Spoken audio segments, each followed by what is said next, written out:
In the wake of Donald Trump's landslide election victory over Hillary Clinton, we're joined on the line right now by another very special guest, Ann Coulter, 12-time New York Times bestselling author of definitely the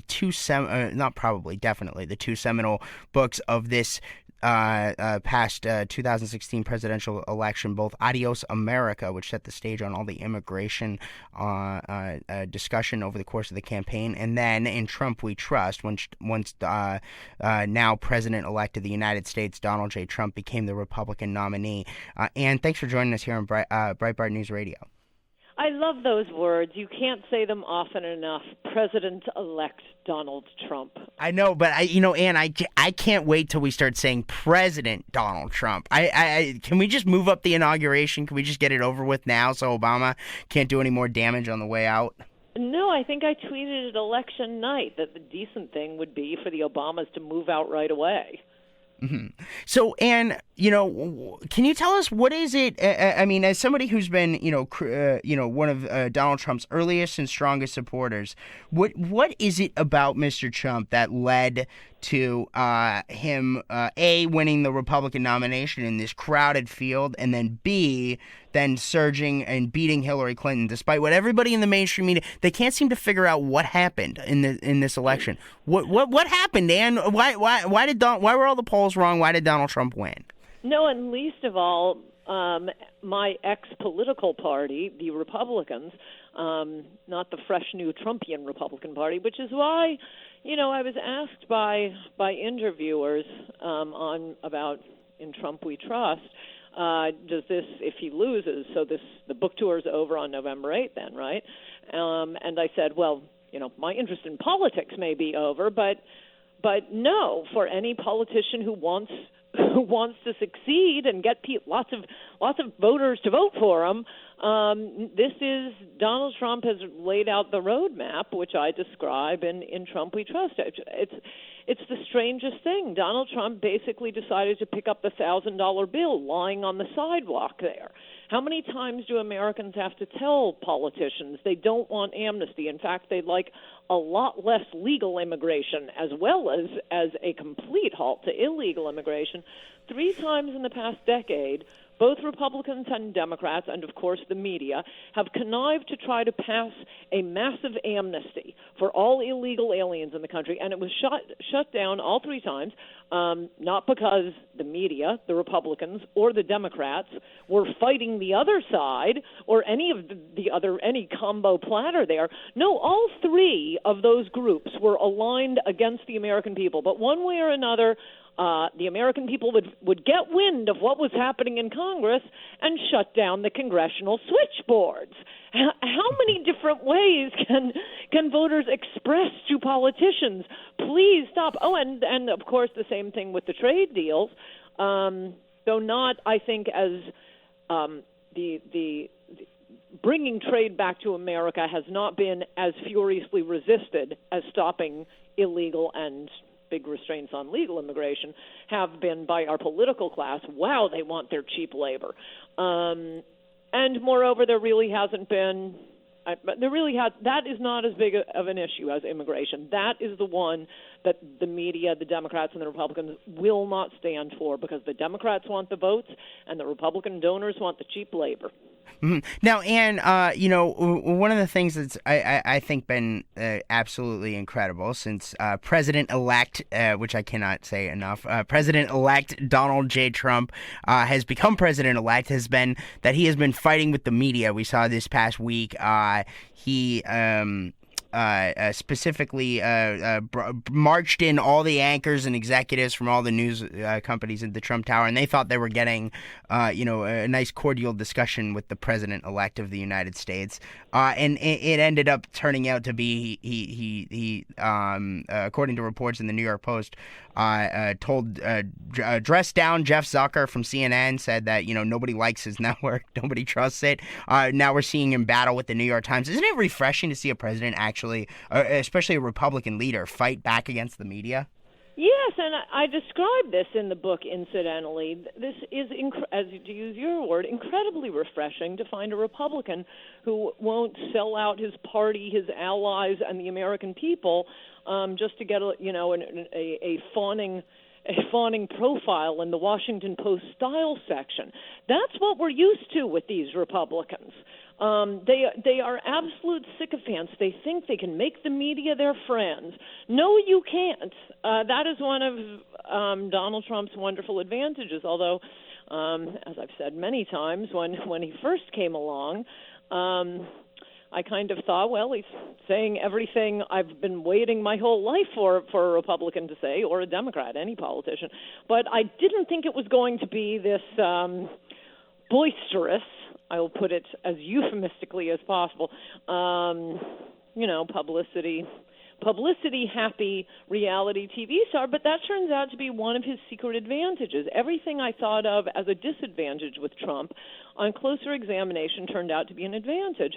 And one is he already hated the media. He already knew they were liars. He's not going to be like some craven lickspittle Republican senator or congressman trying to get a favorable write-up in the New York Times or the Washington Post or a respectful interview from ABC's leading comedy program This Week with George Stephanopoulos. Mm-hmm. By the way, speaking of Stephanopoulos, his wife said before the election that when, if and when Donald Trump was elected president of the United States, they'd be moving to Australia. I've actually reached out to Mr. Stephanopoulos and his team and to ask them when they're moving to Australia and when he's giving up Good Morning America and this week on ABC. I haven't heard back. I don't know if they're going to leave. What do you think, Ann? Do you think it's time for George Stephanopoulos to follow through on his wife's promise and head on down to Australia? That is amazing. I didn't know that. That's just like reason 1,673 for why it is absurd and laughable that George Stephanopoulos has a program on any network, on the leading political talk show on Sunday mornings is George Stephanopoulos. Let's start with him being Bill Clinton's bag man, getting the bimbo eruptions under control, producing affidavits to try to undermine some of the as the Clinton campaign termed them, bimbos coming forward to accuse Clinton, whom we now know were 100% telling the truth. That was George Stephanopoulos' entry into politics. We had most recently your Breitbart guy, Peter Schweitzer, being interviewed by George Stephanopoulos. Stephanopoulos on Clinton Cash. Stephanopoulos viciously attacking him without revealing until someone else found out and posted it long after the show had aired that Stephanopoulos, big donor to the Clinton Foundation, which is what is being exposed in this book. It's and to say nothing of just week after week interviewing people like Matthew Dowd, one of the genius GOP consultants that have led the party to such magnificent victories over the past few decades. That's sarcasm. I've noticed lots of people out there don't get sarcasm. And now, the following week after Matthew Dowd hooting and sneering at the idea that, Trump, this is going to be an historic landslide against Trump, and then, they're all invited back the following week. So tell us what's going to happen now. It's one thing if you invite these people who got absolutely everything wrong for the last 16 months and got it wrong smugly.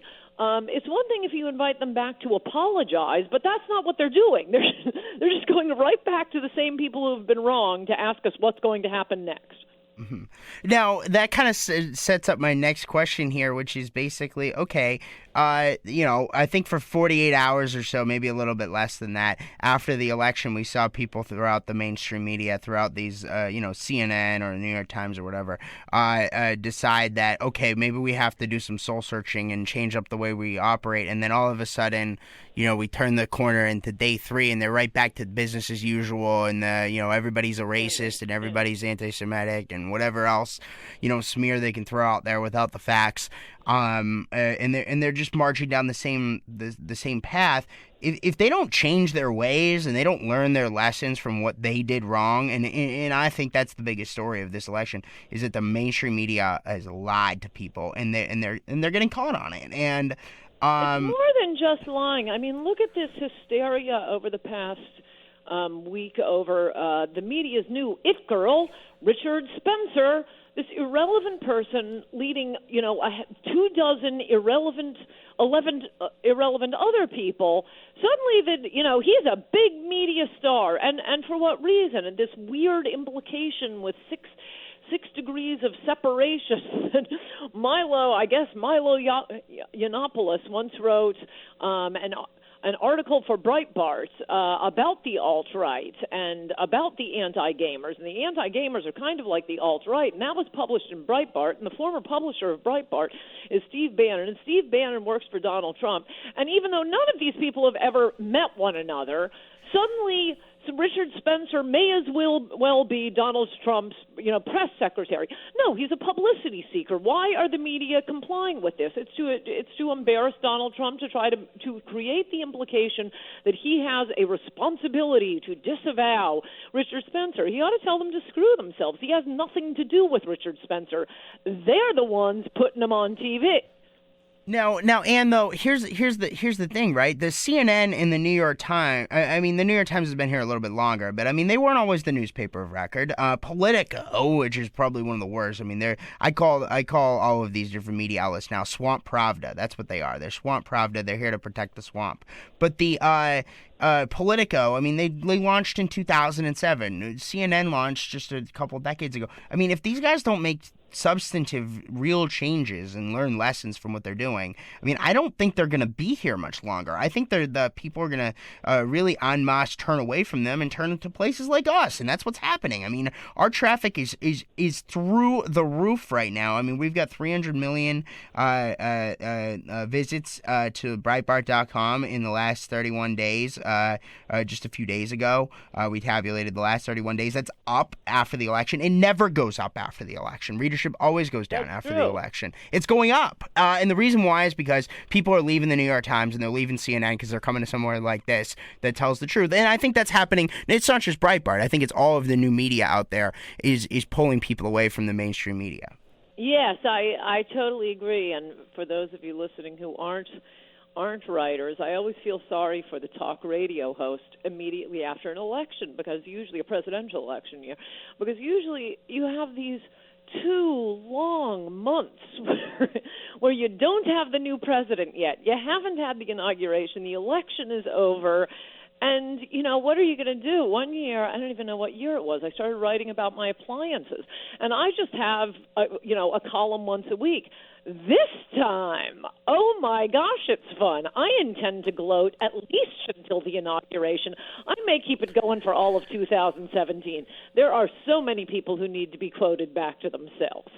Mm-hmm. Now, and the next thing I wanted to ask you about is, what do Republicans, because we obviously saw all of these people like Marco Rubio and Paul Ryan and all of these different characters telling us over and over again that we needed to support amnesty, or we wouldn't win a presidential election. Obviously, that was another big lie.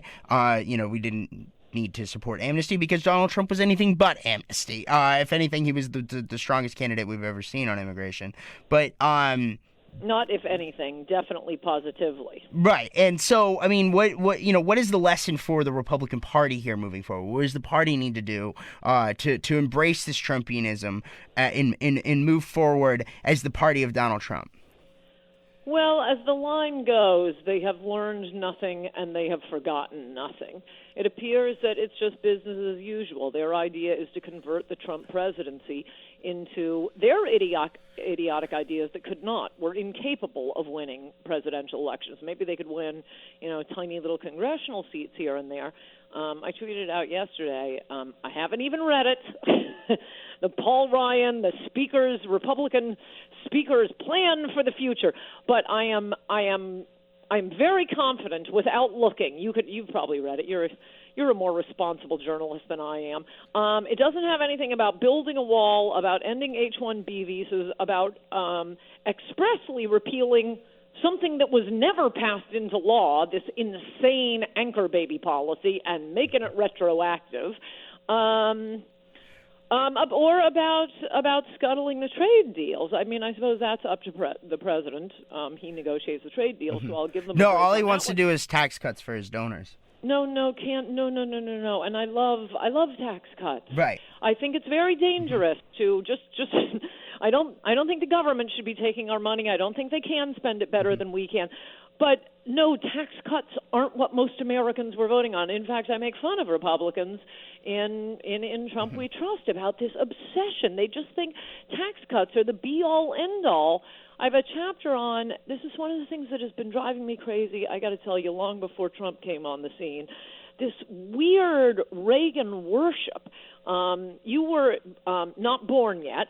I was in high school and filling out little postcards for Reagan. No, I promise you, I come from a conservative family. I was always a Reaganaut and taunted my fellow Cornellians, who were all liberals, throughout.